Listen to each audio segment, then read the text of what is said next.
Hi, I know it's close to the end, but what we'll try to do is that make it very interesting in terms of see metaverse, blockchain, all are technologies towards customers, towards consumers.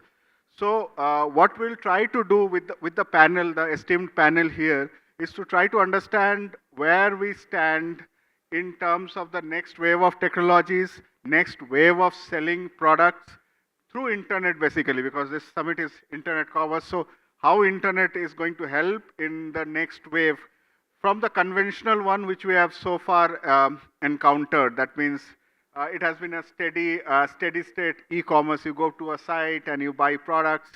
How it will become more interesting. So that's the whole idea which we will involve and engage with. We'll try to make it a very open session. So I have with me Ashish, who is from Standard Poor. He heads the blockchain. Then I have Aparna, who will talk about edtech, but edtech in a very different way. Not the usual edtech we have been hearing so far. It's pretty interesting. I just had a discussion with her on drones and robots and 3D printing. So that's where we will go. Then we have we have Neha. We'll talk about live commerce. And again, we had a lot of sessions here where we spoke about live commerce being the next thing. And Neha is a retailer in live commerce. She's not a technology provider. She's more of a retailer. She will talk about her experience, how different brands on the live commerce site develop. And of course, we have Mr. Vivek. He comes from Being Human Clothing. And he will talk about the omni-channel D2C part, which is again, the event yesterday was D2C, and he will talk about how it is shaping up because increasingly products are D2C. So that's the idea, and with this, and we will soon be joined by Raveesh, who is the Metaverse guy. He works for that unit in Meta. Uh, Otherwise known as Facebook. So, and he will also talk about how Metaverse is going to change the world of retail, where at what stage it is in, and where we envisage it in 5 years hence. Because Metaverse is still a very nascent concept, just like blockchain and others. So the way we'll structure it is that we will give the mic to each of us to tell in more about the concept. So each of us will be talking about a different concept in retail, which uses internet, but not the same. So I will start with Vivek to talk about what is omnichannel, what is DTC, and then explain that a bit before we delve in deep into it. Vivek, over to you. So we can probably settle in. Hi, everyone. For people who were in the room about 15 minutes back, it's going to be a little bit of a repeat on me. So I represent this brand called Being Human Clothing. It's a brand that straddles what we call conscious circle. We are a lifestyle product brand. We sell fashion, clothing, and accessory, and slowly expanding into multiple other segments. Uh, since we say that we are, and the core of the brand is about the conscious circle. There's a lot of Gen Z and millennial, a lot more Gen Z that is very, very curious about our brand. And Gen Z, the consumption patterns have changed. Uh, Unlike the earlier generations, they do not necessarily like to go to the store all the time. They do not necessarily like to just buy directly online. They do a lot of, so there was a research done with the younger population in India, and 65% of fashion that is sold in India is researched online first and then sold offline. So that's one reality, and which is where really omni-channel comes in. Omni-channel, the base construct, I think it was created in 2012, if I'm not wrong. The construct was about merging the e-commerce with physical retail because when e-commerce started to boom in the US, uh, there was this question that whether it will be a e-commerce site or physical stores, which will survive. And over a period of time, how it evolved was that the two channels of commerce really converged in one place, which basically means that the inventory which is available online on your brand.com or marketplaces and inventory which is available in your stores is exactly the same. So just to give you a very broad level view of what it does to the inventory, say if one SKU, one piece is available in one store, the exposure of that is to consumers in the catchment of that store, and that's a very limited number of people. The moment it is available to all the stores that you have across the country or across geographies, the exposure of that SKUs to across all the geographies. The moment you take it even online on yourbrand.com, the reach expands to the reach of yourbrand.com. And the moment you take it to marketplaces live, that is when really the magic really happens, right? And that's the base paradigm of omnichannel. So omnichannel says that whether or not the inventory is physically available in a certain space or not, it can be sold anywhere, so long as you are within the norms of taxes and geographical boundaries that you're supposed to trade in. How it translates in real term at the stores? Very, very simple. When your stores are shut, physical stores don't trade when they're shut. But with the advent of omni-channel, technology getting stronger, exposure of that inventory is on marketplaces and your brand.coms. A lot of binge shopping happens after 10 p.m. in the night. A lot of drunken shopping also happens post 10, 11. And all of that translates into orders physically at the store. So your store, instead of being just a store for a certain geography, turns into a fulfillment center. So omni-channel hops an order from one store to another if there is a pick fail, which is I think not so technical anymore. And what it ensures is that you're able to expand the exposure of your inventory and hence the chances of selling. And in this competitive time when markdowns are huge, it is very, very critical to sell out your inventory as much as possible before end of season sale hits. Otherwise, your margins have gone away. So that there is a total quantum of sales which it impacts. It also impacts your profitability because it helps you improve what in retail we measure full price sell through. Very, very key KPIs. If any merchants here, they'll know the pains all of us go through to get full price sell through. So Omni really, in that sense, combines everything together. Thank you, Vivek. Yeah. In the concept. So I think what Vivek spoke about. Yeah, it's not working. Can you hear me now? Yeah. So guys, what Vivek spoke about was the operational efficiency and then thereby making inventory available to everybody. What we are doing is marketing efficiency. When I say that, which means we are a video commerce platform or a social commerce platform. In a very simple language, social commerce is a way of selling via trust. Trust can be built by an influencer. Trust can be built by a housewife who's living in a community. Trust can also be built by a offline retailer who's selling in a shop, right? The mode of communication can be different. It can be a video format, it can be a live format, it can be a social media post, or it can be a WhatsApp sharing. So that's what we are building. What we are is a video commerce platform, which wherein users are coming, discovering a content via a video, and they are able to learn about brands and products, unlike a very conventional e-commerce platforms wherein they have to read and understand, which becomes too technical for them. They're able to watch the videos, understand what is the product, and these videos are created by these micro nano influencers who they actually trust in their own environment. So that's what we are building for, and social commerce is helping these users to be able to build that trust and buy for the first time online. So think of a user who's coming from tier 2, tier 3, tier 4 city. Till now, how they have been shopping was they will look at a neighbor and see what a neighbor has bought new. And that's the way they were shopping, because they were getting actually they were getting the reviews from that neighbor who was going to an offline store and buying it. Now the same offline experience is what is getting translated into online via social commerce, via these influencers, via these housewives, via these offline retailers in a different format of method. That's what the social commerce is. Thanks, Hello. Neha. Am I audible? Yeah, sure. Okay. Just like what Neha said, So I'll be here giving a small insight about edutech and how it is affecting or the effect of edutech on e-commerce.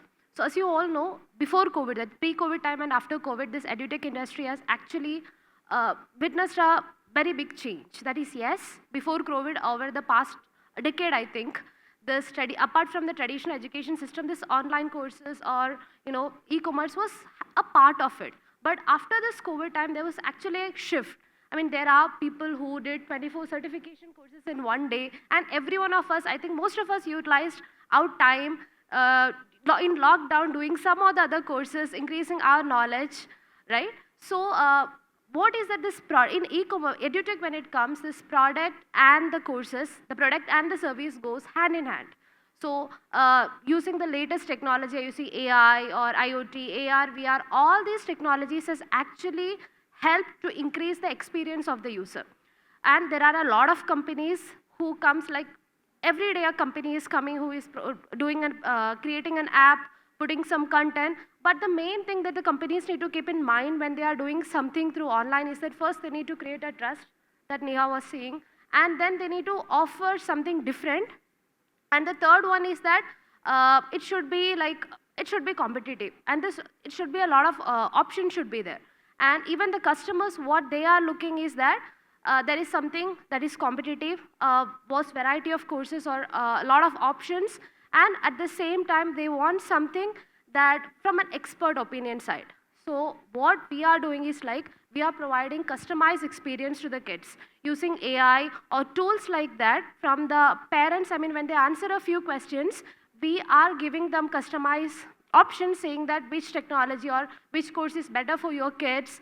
So what the parents will, they will have the trust, just like how they are getting from an expert opinion. They will have this kind of trust saying that this is better for my kids or this particular course is good for us. And various other technologies like AR, VR, all these technologies do help us to give that experience to the customers. That is, this online and offline going together, blending together, this gives them an experience. I think that definitely help us or help the students or help whoever is taking such courses. Thank you. Now we have the Hello. blockchain. Can you hear me? Yeah. Okay, so okay, so so let's talk. So when you are talking about new technologies and how they help drive all these businesses behind the scene, right? I will be talking about blockchain here, and how the change, how it helps or it will help in future when it gets implemented. We will talk about that in the next round when we talk, right? As of now, currently I'll just explain you what blockchain is all about, right? So that you understand the next rounds. So blockchain is a way to decentralize your software applications which you are using for all these businesses. So when you decentralize, you are actually removing the intermediaries, right? So let's take an example of Amazon, right?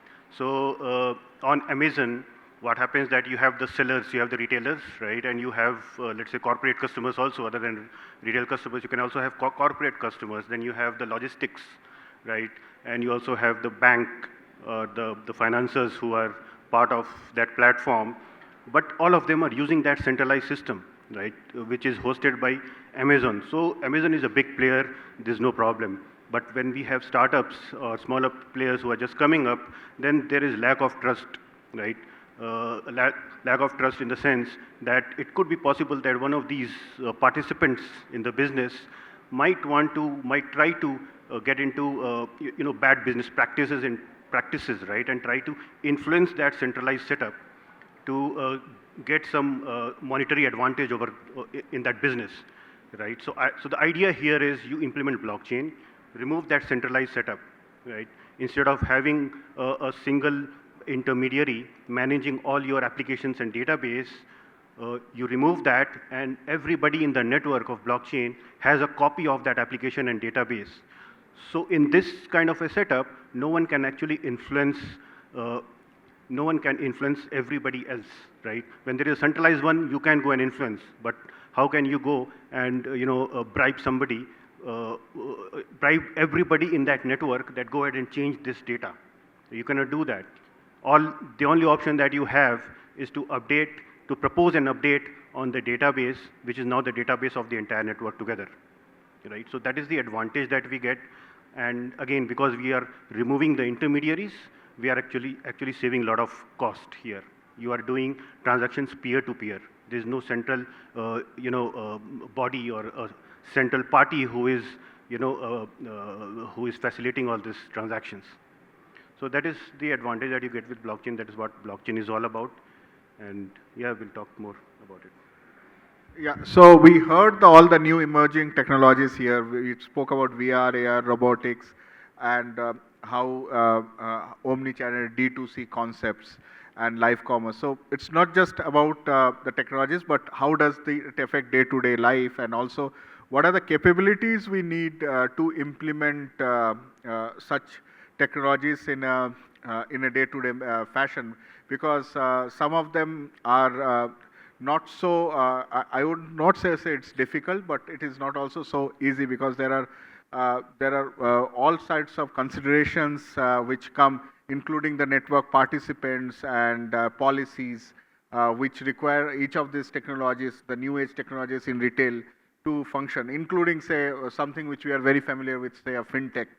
There are a lot of data privacy issues in fintech. There is a lot of issues that whether if you are taking a small purchase loan for customer electronic financing, or do we use the data for cross-selling to other retailers so that they can sell you other goods. So having said that, so what we now will try to do is that we want to understand that what we need to build to ensure that these technologies actually get utilized. What are the capabilities those are needed? What are the use cases these technologies might have in a day-to-day life? And for example, we'll again start here with Ashish, but like blockchain is something which is used in most financing, in supply chain financing, which is again a part of any retailer where supply chain is a big thing, and usually products are bought way in advance. And also on the customer financing side. So Ashish, the next question is that taking the use case of, say, on the customer side finance or on the supply chain finance, how a blockchain theoretically would get implemented? If you can just elaborate with some use cases. Sure.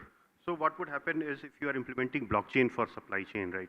So again, what the advantage that it will give is process look ahead. So So we'll take the same, example where you have the logistics there, you have the retailer, you have the customer, right? You have the manufacturer, everybody on that blockchain network, and right from the time when the customer makes the order, right? You can, because everybody is on the same network, they all get that information immediately of the order. Manufacturer starts building the product, right? And the financer starts making things ready from the financing side, right? And manufacturer actually creates, even before building the product, the manufacturer creates the serial number right away, upfront, right? So this is process look ahead. You don't spend time, you don't waste time, right? Because everybody has a clear picture of what is happening on that order at the same time. And it is decentralized. Again, there is no intermediary, there is no central application which is facilitating this. This is peer-to-peer, right? These transactions are happening peer-to-peer on the blockchain network. So this process look ahead gives you advantage of delivering faster, right? So that is one thing, and because you are actually getting rid of the intermediary, the cost of these transactions go down. So here it could be less when it comes to things like Amazon and Flipkart. It could be less, but at many places, for example, when you are actually sending money from one bank to another bank, right? The central bank takes a lot of cut, right? They take a lot of fees. SWIFT system in international transfers, right? They take a lot of fee. But what is Bitcoin doing? You don't spend so much when you transfer one Bitcoin to another person in another country, because there is no centralized SWIFT or central bank there. So that is the idea. Yeah, but how the advantage comes to e-commerce and retail business is the first one, where we implement blockchain in supply chain.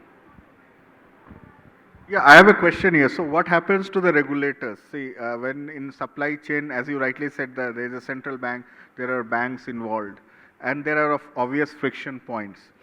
So with such a distributed system, and gave the example of Bitcoin, but is it a good idea to bypass regulators in the name of transparency?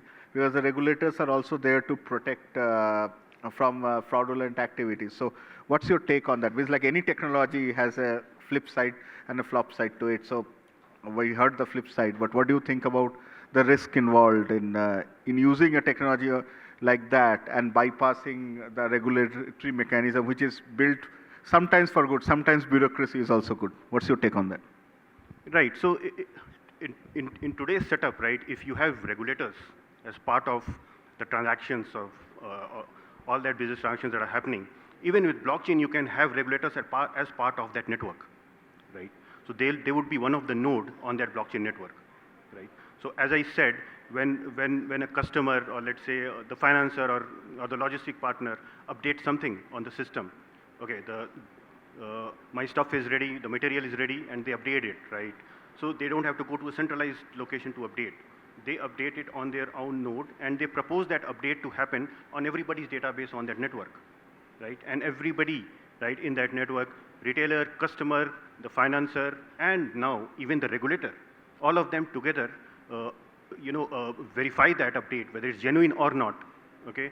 And then they approve that update, and then that update goes and commits in everybody's database. So what I'm saying is even regulator can be part of it, and because as a community, the network is verifying those updates, right? Even the regulator is verifying that update.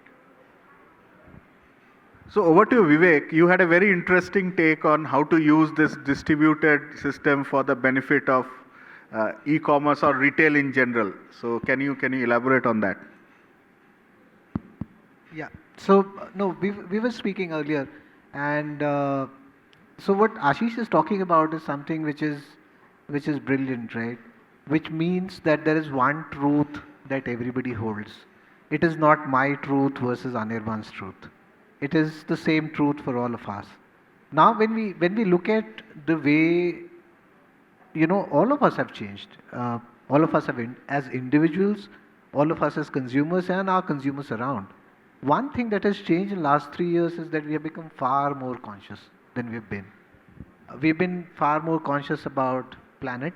We've been far more conscious about people. COVID taught us that, right? We started valuing life a lot more than we have ever done. So the reality is that, and I see this happen in my brand, that consumer is very, very keen to know more about how conscious you are. The best way to build trust of consciousness is with transparency. If I can open up and stand up and say that, hey, this is my supply chain, this is where I'm buying my goods from, this is where the cotton is coming from, this is where it is getting manufactured, this is how the tailors are getting paid, and so on and so forth. That is a big plus. And I can say this because of, I keep speaking to a lot of, younger population. And they genuinely believe in that. I speak to college kids, and I keep doing that as a part of keeping myself away from being fossilized. We're aging, right? Sorry. So if I can build transparency of supply chain as a product, whether I'm selling food, whether I'm selling fashion, whether I'm selling furniture, could be anything. If I can build that transparency where the consumer knows what is the source. There's a story of origin that people look for, right? Today, people buy a lot of very niche furniture because they want a certain kind of craft in their household, because they want to support a certain craft, they relate to it, and so on and so forth. Same thing happens with clothing, a lot more with food.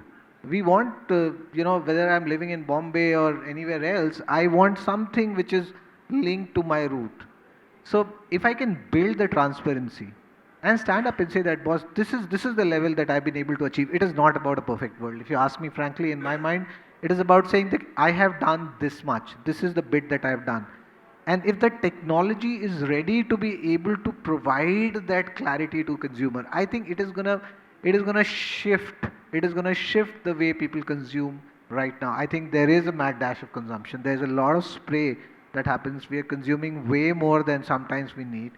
there is excessive buying of multiple things that happen. So there is excess in some households and real scarcity in other. I think it can even out. It can even out to a much better place, and that with our GDP growing, not you know, sort of impacting any growth plans of anyone, but the business will get far more balanced. And that's one thing that I would really look forward to. And you know, people like Ashish and a lot of other people who are working on this side, I interact with some of them otherwise also through my professional network, and I've realized that there are people who are thinking about it. People sitting in tech space are thinking about it. People sitting in business space like me and many like-minded friends are thinking about it. Someday I would want to see this as a reality, that you know, we build transparency. But before we move it to Raveesh and he explains us metaverse, but would it not lead to reduction of experimentation? Because now that we know the source, now that would we now not limit our choices mentally? I don't think so. I don't think so. See, and you know, this is one thing that I've learned from one of the startup founders. A few years back, I thought, and you know, it was about 7 years back, that I thought I'll create a brand of my own in a certain product category. Very niche, very premium, and I figured out the entire supply chain. So I met a friend who's a serial entrepreneur, and she offered to introduce me to one of the pioneers in the segment. It's basically tea. And you know what the founder told me, that come to my office, I will tell you every single thing that I do, knowing very well that I was going to go into the same space with a product that is going to compete with his. So the times are gone that I can hide things and make it my USP. I don't think it's the reality anymore. I think everybody has access. The clearer I am about what I'm doing, my consumer is going to respect me a lot more. It's not going to take away consumption. Classic example, Patagonia. Everybody knows what happens when Patagonia puts out a hoarding on New York Times Square saying, don't buy this jacket if you don't necessarily need it. And it happens, right? People go to their store. There's a line outside Patagonia store to buy that jacket. So it doesn't take away the consumption. Right. So now we have Raveesh. We'll talk about metaverse. So Raveesh, why don't you explain the concept first? Sorry, apologies guys for, I think I underestimated Bangalore traffic, to be very frank. See, I actually, you know, I just caught on to the conversation. I think specifically on the metaverse, I think it's an exciting space right now, specifically for brands like Being Human, you know, putting, you know, while we are still, let's say the commerce, right? The commerce angle is still some time away. I think there are experiments that are happening. But overall, you know, specifically everyone, you know, should be very eagerly excited to get onto the metaverse journey. I think the elements that form remnants of what metaverse will be in like 5 to 7 years are already existing. So for example, if you ask me, or you know, when you see even our company's you know, vision of what we have put out there, I think there are 4 major building blocks, right? And any brand which has a physical presence, specifically some of the retail brands, etc., I think they will anyways get it faster. The 4 building blocks essentially, and you would have talked it, that's one of the questions that was there, is you have AR, which is, you know, which is going beyond the physical space, and you know, you can use it using your mobile, and it gives a lot of context, a lot of meaning, a lot of emotions, and specifically for the try it on industry, right? Which, whether it means clothing, whether it means makeup, whether it means anything to do with beauty, and you know, at least that segment, you can immediately. Now that's one of the building blocks of the metaverse, right? Because inside the metaverse, it is AR which is going to amplify, but you don't need, what you require is to understand AR in a very different manner, right? Number 2 is virtual reality, right? Which again, you know, it's there right now here. Many use cases are already existing live. India, we are still seeing very initial stages. But the world, we can look to Europe, we can look to Australia. Australia has done so many different use cases in virtual reality. The good part is, even in India, you are seeing certain brands take up the mantle in learning space, in education space. Gaming anyways is there. So VR is going to be here, and we don't have to wait for the entire metaverse to you know, come in play, because brands will learn on the AR and the VR journey. And then you have digital avatar, which I think most of us in the room would have some identity if we use the social media. So that's the identity that you'll take inside the metaverse and you'll collaborate, talk to people. And final is the commerce, right? Now that is the part that is slightly missing. Commerce exists in slight initial stages. You would have seen last year Amitabh Bachchan, giving his recital of the Madhushala. It went on for like $415,000. You have Puma, you have Nike coming out with the sneakers in, which are sold. The digital version of that is sold inside the metaverse. But it's only the start of it, right?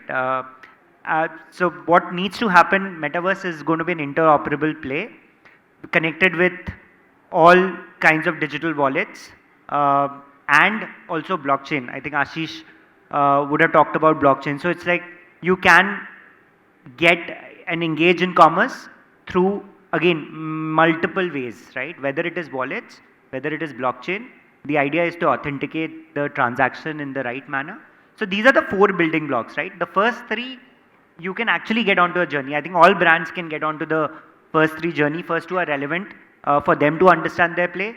And I think finally, once commerce is properly enabled and integrated, then I think all brands can easily be inside the metaverse. So just to unravel, some of what is required, I think the metaverse in its truest form, what we are imagining, is still 5 to 7 years away.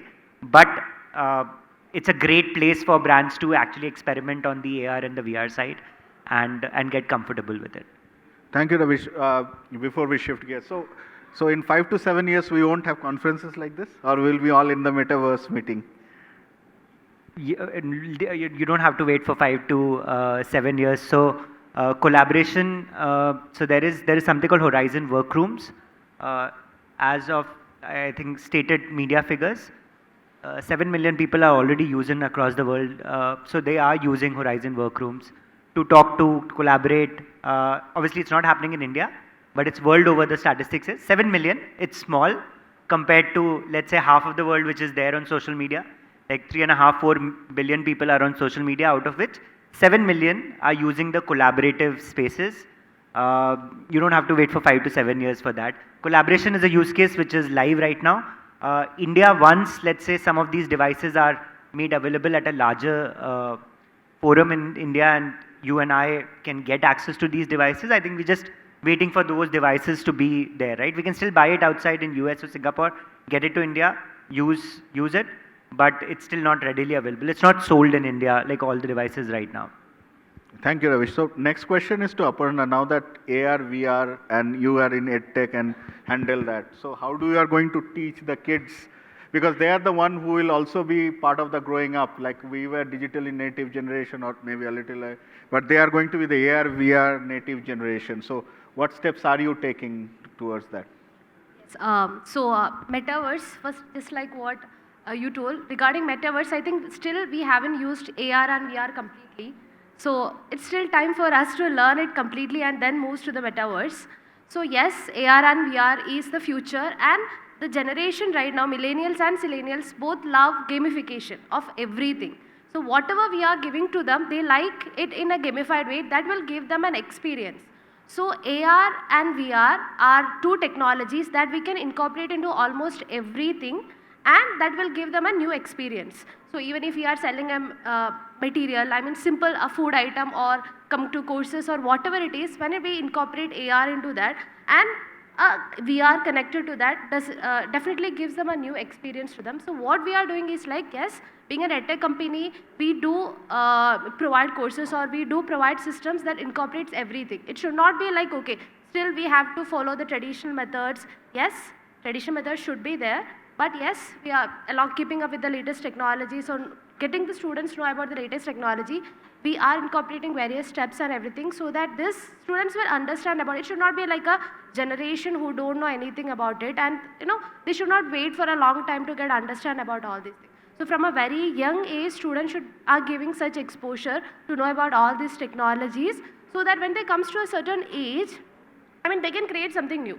Obviously, students are like the future generations, and they should know about the trends that are, I mean, right now completely. so that when they reaches a certain age, they can create much more. And surely we don't know, maybe in 1 or 2 years, something bigger than Metaverse may also come, right? AR, VR might be out of trend after 6 months, we don't know. So yes, we are doing it, we are trying our level best, and I think everyone sitting here, everyone is trying to do that. So let's hope. Okay, so now I'll shift gears. So, Neha, so something which is much more closer to us. So, live commerce. Now, live commerce has been big in China, US, but somehow it has not picked up that much in India. Even when I hear companies who do live commerce, their ticket sizes are too small, conversions are not that great. So what's on your take? Why that is missing? Is there anything which can be built around these new technologies which will make live commerce successful? Just your take on that. So I think the biggest challenge in India to do commerce is the AOV. Our average order values are so low and our CACs are so high. Sorry to say that even in Facebook and Google, the CAC to acquire a customer is so high that for a brand or for being any brand or any retailer, the cost of customer acquisition is always higher than the GMV they are generating, which is technically leading to a model wherein the business model becomes non-sustainable, right? And when you top it up with a technology like live commerce, wherein your infrastructure, live commerce infrastructure cost itself is so high, it becomes non-viable for a brand. One of the reasons why live commerce is not becoming, I would say, sustainable or operable in India. However, one thing what we have realized and what we are building also in Woovly is what we have realized is the biggest challenges for any brand and retailer is their cost of customer acquisition is very, very high. They don't have a way to retain a customer. Of course, not a brand like a Being Human, but a newer brand, the customer acquisition and retention cost is extremely high. Second is the infrastructure to build a technology to be able to retain a customer or to be able to show live commerce is again high, right? So any model which can solve for the distribution, which is the customer distribution, which can solve for technology at a cheaper price, will be able to help these customers to even buy on a platform what we are building for. So example, a model such as, let's say if a platform is bringing a brand on a live commerce way, wherein a live can be integrated to multiple channels. When I say channel, it can be social media like Facebook, Instagram, YouTube, along with partners like a brand website, brand social media, or even a third-party channel like a share chat or a daily hunt, wherein the consumers are already sitting. At that point in time, what happens is brand is only paying you for a sales, which means your brand is only charging you for the customer acquisition, right? So what happens in this case is it's becoming really viable for a brand, but somebody has to integrate it across channels with social media, with partner brand websites, with third-party channels to make it viable for a brand. But to answer your question, live commerce is profitable in other countries. We were talking about in China, in US, in Europe. In China, as high as even a BMWs are sold in live commerce trusted way. In India also, I see that might happen 5 to 6 years down the line, but yeah, we still have to get there. So, Raveesh, question to you. Now that you have consulting background and you have been here, so why do you think this cost is so high? Is the trust of the customer or the consumer low? And anybody can answer the question, but this has been always in my mind whenever I came to e-commerce, like why the CAC is so high in India, where we have the largest people on the number of people on the internet after China, right? Yeah.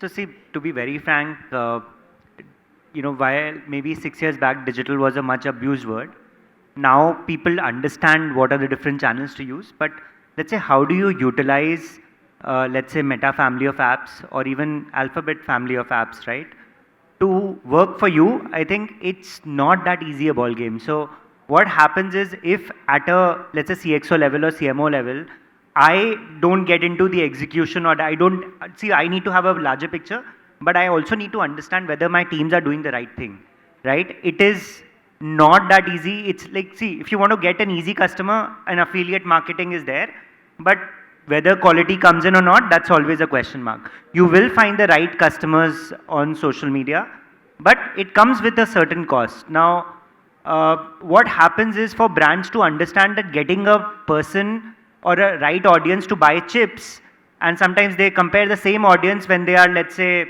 trying to get an account, right, or trying to sell a loan. See, both, what brands will need to understand, both costs are never going to be the same, right? A potato chips versus selling a loan.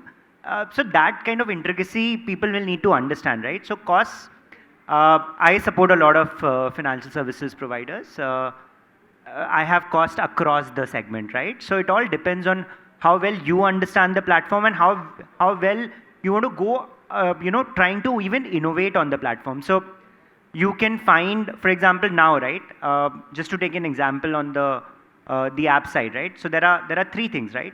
Some of the e-commerce players, and I wouldn't take the name, you would have seen it on the on LinkedIn. I think they launched their entire business, right, with full-fledged catalog on WhatsApp, right? And they are getting the cost that they want to see, right? It's working out for them. So you need to understand where your audience is, because in this day and age, over a period of time, what is happening is one platform is actually an intent-based platform where, let's say, if someone is coming to buy a clothing, right, and he or she wants to buy a specific brand, then you can get it over there. So it's an intent-based platform.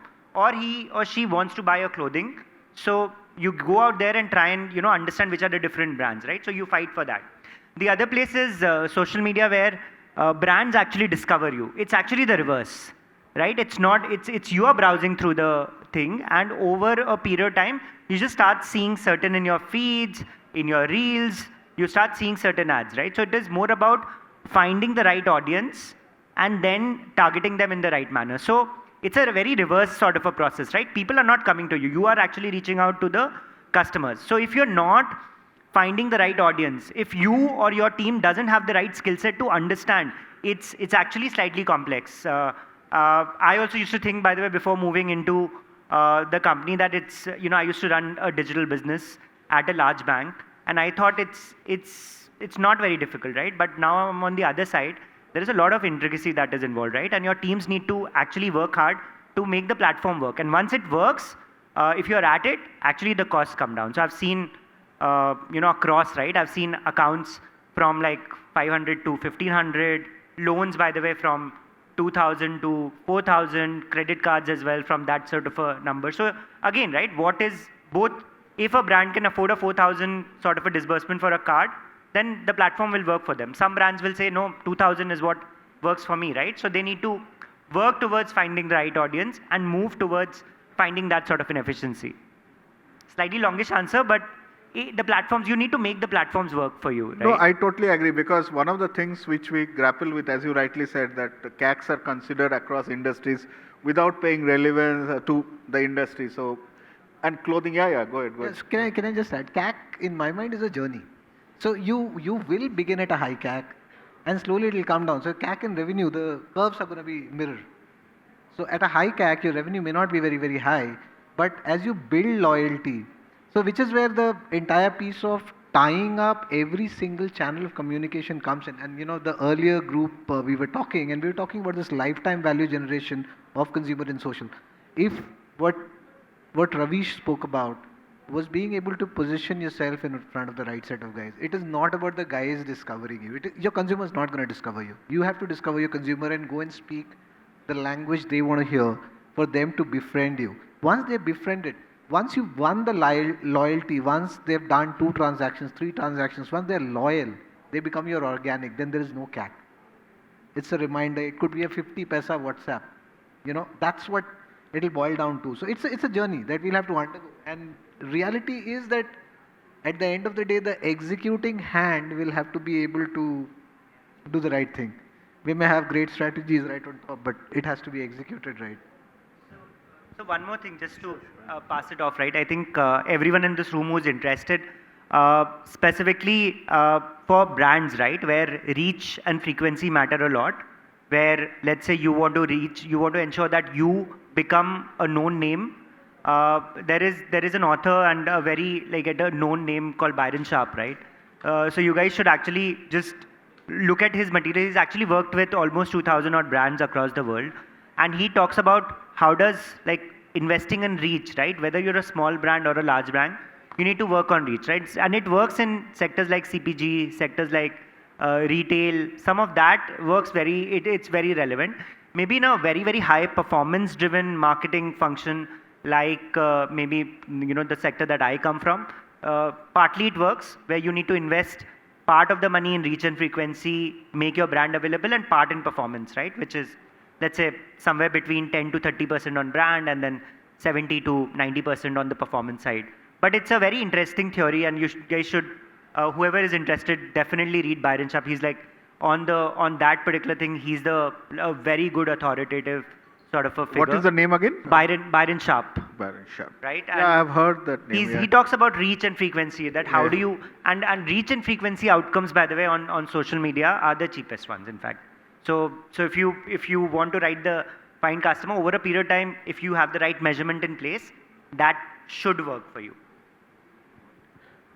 So anybody else wants to share? Because I think we have already run out of time. What's the time now? Because it has been really good discussion, but I would love to hear, because as much as new technologies which come, even the current technologies should work for us first, because they need to prove their own salt before we move to new things, and whether that will help.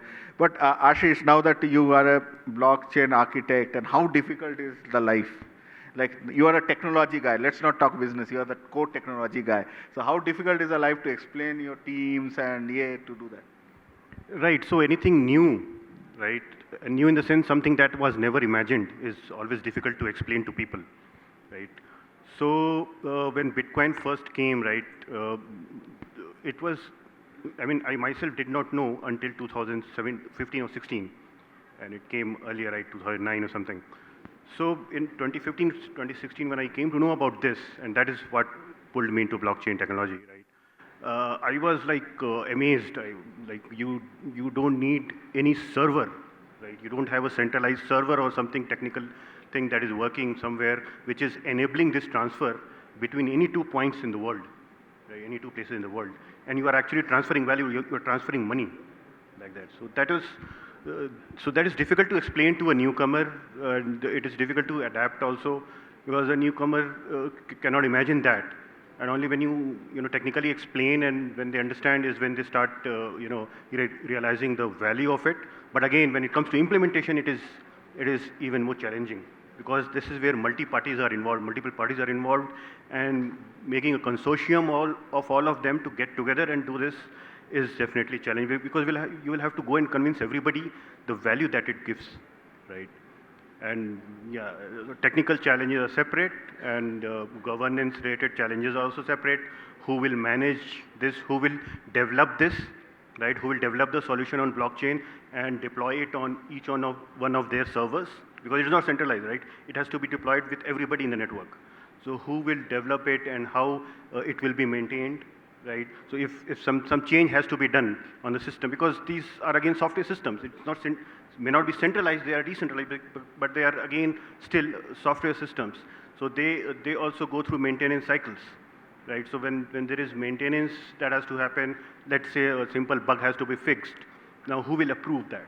One of the participants in the network might feel that this change should happen in this system. Others might not agree to it. So that is where the governance part comes in. So right, so these are the challenges in implementation and understanding the technology itself first. I have one question for actually Vivek. Vivek, yeah. So not on technology, but more from the customer behavior. Now we have seen COVID and after COVID, and you have been part of a brand. So we have been hearing various perspectives in here that the world has changed. Somebody has said the world hasn't changed. It was just a peak which happened, and then it has come back. But what's your view? Because 3 years you have been there, and you have seen both sides of it now. 1 year without COVID, 2 years with COVID, and before that a little without COVID. So how was the buying behavior? Because finally everything has to be on a buying. Finally the business has to happen. How have you seen the change, and where do you think it is going? So,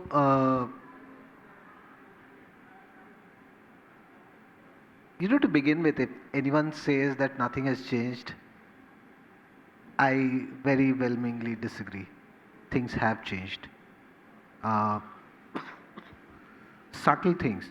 And, I would take anecdotes from what happened in our stores.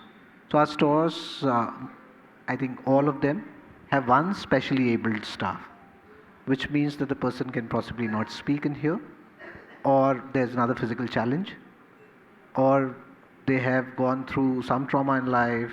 We had an acid attack survivor working at one of our stores, and so on and so forth.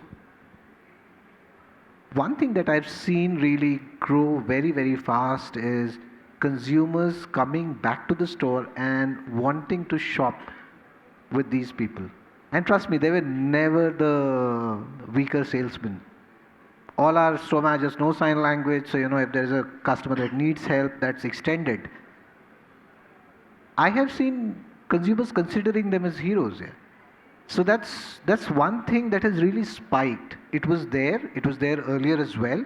Not that it is something that we introduced now, but we've seen that consumers engaging far more there. So somewhere I think the human inside us is coming into being, and that's one.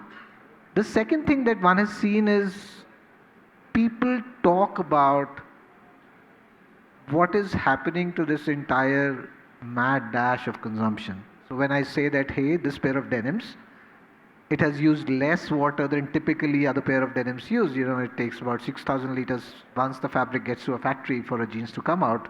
So every time you buy a jeans, 6,000 liters of water has been wasted. People want to know, if I tell my consumer that this is laser washed and less water has been used, they prefer that. If I tell them that this particular product has recycled PET, which is there in the line, people prefer that. So preference is shifting. Is it very, very vocal right now? I would say in small segments, especially with the younger lot, with Gen Z, very vocal. I'll share one anecdote. I was at Geo University. I was doing a guest lecture for them. It was a 1.5 hour lecture, out of which 1 hour I spoke. I kept 30 minutes for Q&A. The Q&A went on for next 1.5 hours. And the entire conversation that 60 plus people all doing their MBA, which means the right TG for all of us, they are talking conscious. They wanted to know what we do, what are the things that we support. You support surgeries, where, how many, what kind, education, how. So, a lot of these things. And people want to know this. People have gravitated, and and I wouldn't ask any of us to look far aside, far away from our homes. Look at the set of food brands that were getting into our households pre-COVID, and look at how it has changed. How many more organic? How many of us have stopped actually going to supermarkets and buying vegetables? We've started going to that cart guy on the street and buy vegetables. This has happened. Right? So I think, has it shifted the needle in revenues? Probably very, very small to be noticed. But is it something that indicates a large shift for future? A definite yes. So consciousness is the play. Yeah. People want purposeful brands. Beyond the point, I know, and I'm not taking the name of a brand. There is a brand in Europe, in Belgium, which on Black Friday turned their logo from black and white to green and white. They shut every single store and their web store. And they said, for a week they ran a campaign that said, bring a piece of our garment that you have. If it needs repair, we'll repair it. 3 days, please don't shop. Interesting. What about Raveesh, on the banking industry? Have you seen, because you were there when we were building the bank, so pre-COVID, post-COVID, people visiting branches, digital picking up, how have you seen? Because that's one of the areas where people... See, so it's not COVID has only basically turbocharged the phenomena, right? Just some statistics quickly. 2014, 13 to 14% of people who had banking accounts used to use internet or mobile. 2017, that number became around 32 to 33%. And post-COVID, that number would be around 55 to 60%, right? So in India, there have been multiple events, right? Like Demon was one of the things to start off with. I think COVID obviously accelerated a lot of it. But the technologies and I think the infrastructure at the back end is also playing a big role. So COVID only accelerated the entire push towards digitization. What has happened is, I think the past 2 years, it only reached a certain level. So maybe what has happened while we are seeing, let's say the growth was like this during the COVID times, now the growth would be like this, right? But it's still growing. So I think 2 years, it just gave a lot of push, and then everybody expected the growth to be maybe, to be a slightly more tepid, but in line with what we were seeing. But it's not the same world, right? When world goes back to physical, obviously things come back to reality, but it's still a great story. In fact, if you look at all the results this is at least outside in, right? When I look at the results of banks, right, you can see how they are growing digitization, how they are growing like all the digital products, right? Whether it is selling a credit card online, whether it is selling even an account sort of a thing. And what has aided in that journey is regulations which have impacted in the from a pro perspective as well, and also there are certain cons that have happened, right? But largely the regulators have adopted the entire remote nature of whether it's onboarding a customer. So video KYC, I don't know how many are you from there. I don't know. I know not a lot of people are here on this floor from the banking industry, but video KYC, right? UPI is right now there everywhere, right? The number of transactions that is happening on the UPI is exploding, right? So some of those regulations, helpful regulators are actually only accelerating that effort.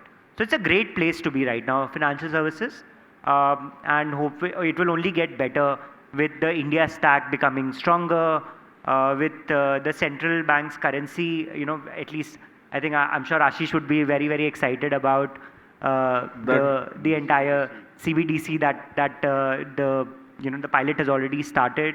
There have been players identified, so it's a great place to be very frank. Great. So anybody from the audience now, because we have run out of time, and if there are any questions, otherwise we'll close the session. But thanks to our panelists, actually I got a lot enlightened, and that was the main reason for me coming to the conference, because where otherwise you get so many people. Yeah. Can I just make an observation? Yeah. And I'm sorry, I was herding speakers from one room to the other, so I'm not sure which one of you was talking about AR and VR. But I did hear it when I was. So AR and VR, both Raveesh and Aparna spoke. So strangely enough, we launched an AR product as part of our in-store engagement. We do background music, all of that. It sounded really sexy on paper. Sounded great in the pitch deck. One of our clients who thought it was really, really interesting is actually sitting on the stage right now. At the end of the day, no one, not being human, not McDonald's, no one actually put it in practice because it just doesn't deliver at the end of the day what it promises. So it looks great on paper, but when you actually go in there, it's a glorified QR code. And that's exactly what happened sitting in your office. Anish, I think it's a journey. So it's early, and one of the things that I have learned is sometimes tech is not just about tech. It's also about the organizational mindset. The mindset needs to move. Fortunately or unfortunately, humans like control. Tech is a very disarming thing. So that it's more, if you ask me frankly, it's more an OB question. It's an organizational behavior question than a tech question for me. And it's a challenge for all of us. It's a challenge not just for me as a company, it's a challenge for multiple organizations to be able to get people to adopt tech, saying ki boss, this is not going to take away anything from you. And then there's certain amount of openness ki yaar ye chalega. The moment there's a doubt in someone's mind, it spreads. So the problem is tech also often doesn't deliver. So Sometimes at your current company, it was the whole AR thing that just didn't work. At your previous company, you remember those magic mirrors that were there? Such a disaster. Exactly. I mean, it was a disaster of a hardware, to be very, very frank. But yeah, true. It's a win some, lose It promises and it just doesn't deliver at the end at times. So sorry. So can I, Anish? I think what is important is also for all of us in the group and in the space which is related to tech to understand each of the building blocks. Now, I'll give you an example. What is happening right now is people are selling metaverses like popcorn right now, right? But what is a metaverse? it's actually a set of interconnected spaces. For example, I'm just giving you an example. Right now in India, none of the metaverses that people are selling, right? And I can tell you for sure, and that vision is 5, 6, 7 years away, right? They're not interconnected, they're all siloed. So if you're getting into an entire conversation, even on the AR side, right? The technologies which need to be or deliver AR, not every technology company is right now grappling in that. So there is a new standard of codification that is happening as we speak, and AR is going to be written on that, and so as VR.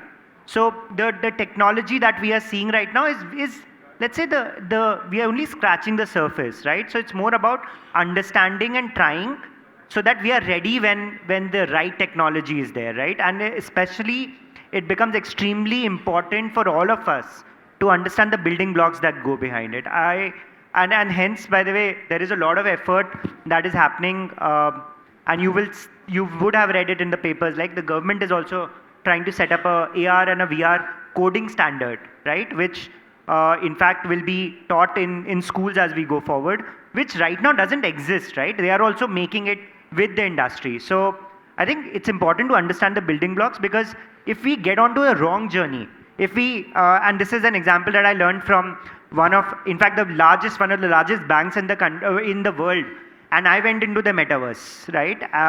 Over there, a tiger comes in and greets, and I don't know why, right?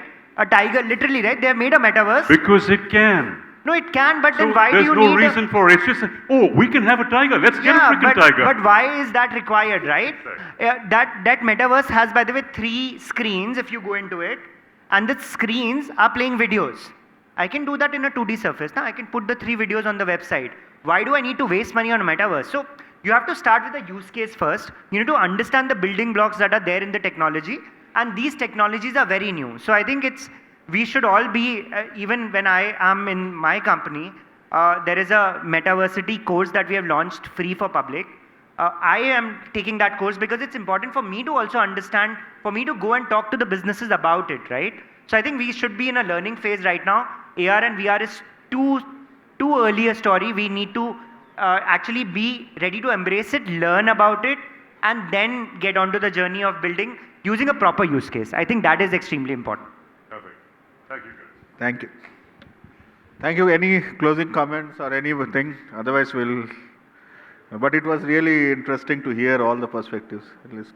Now I know to study AR, VR or not. Going ahead to get myself equipped to this thing. Okay, thank you. Thank you, guys. Thanks for your time and sharing your wisdom.